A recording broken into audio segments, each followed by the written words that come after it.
Hello, hello mga kalabs. Good morning, good morning, good morning everyone. Magluluto tayo ng tinulang manok.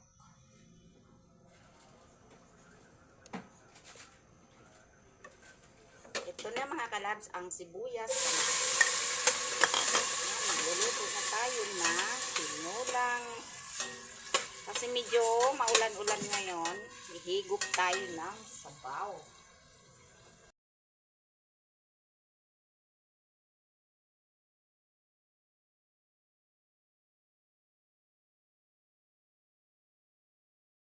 Lalagay na natin yung chicken. Tinatanggalan ko yung mga kalabs ng balat, oh. Walang balat yan. Ayaw ko na may balat, basta tinulang manok, ayaw ko may balat. Ayan. Walang balat yan.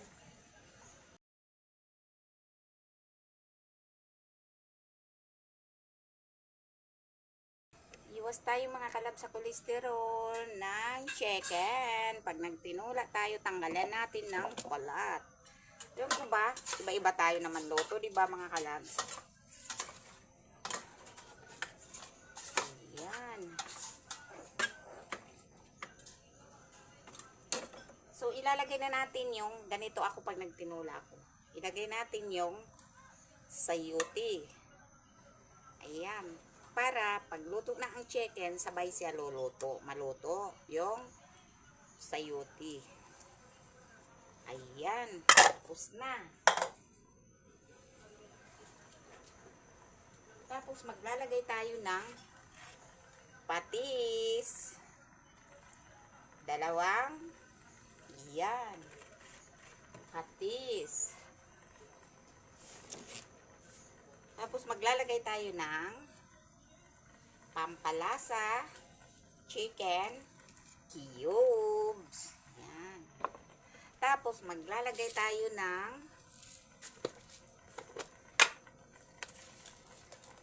asin. Ayan. Hindi naman ako nagtuturo sa inyo mga kalabs, ha. Pinapakita ko lang sa inyo. Ako, pag nagluto ako ganun. Siguro mas marunong pa kayo sa akin magluto.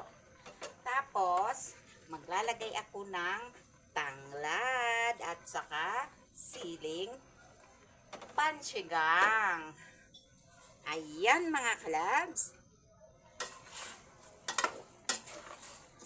Ganito ako pag nagluto ako. Kasi ang sigang ito ay yung tanglad. Palit sa luya mga kalabs kasi wala akong luyang puti.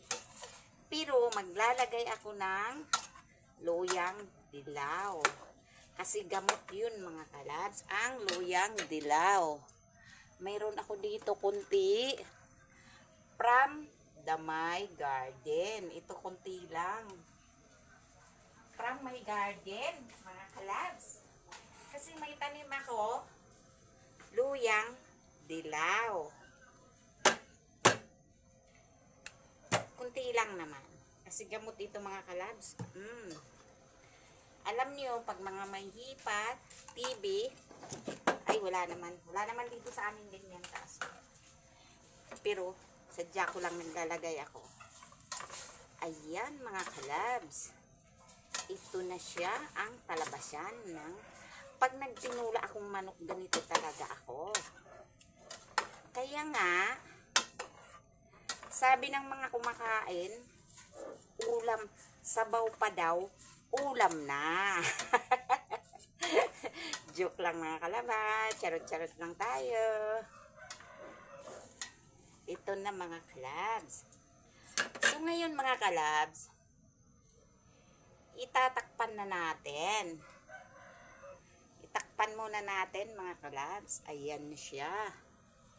Maya-maya kunti, lalagyan natin ng sabaw. Thank you mga kalabs.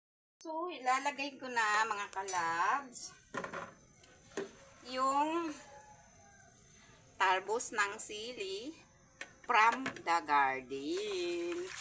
Ito, kinuha ko lang ito mga kalabs ngayon. Yan, nakahugas na. Kinuha ko lang ito, umakyat ako sa taas. Yan, kasi may mga tanim-tanim ako. Ayan, napakinabangan ko na. Lagay ko na lang yung tarbos ng sili sa tinulang manok. Ito, maynos. Maynos sa pamalingke pag may tanim tayo. O yun, kukuha na lang tayo. Pipitas na tayo. Tanglad, mayroon. Siling pansigang, mayroon doon. Ayan na, pag may tanim, may aanihin, mga kalaps, diba? Ayan. O, 10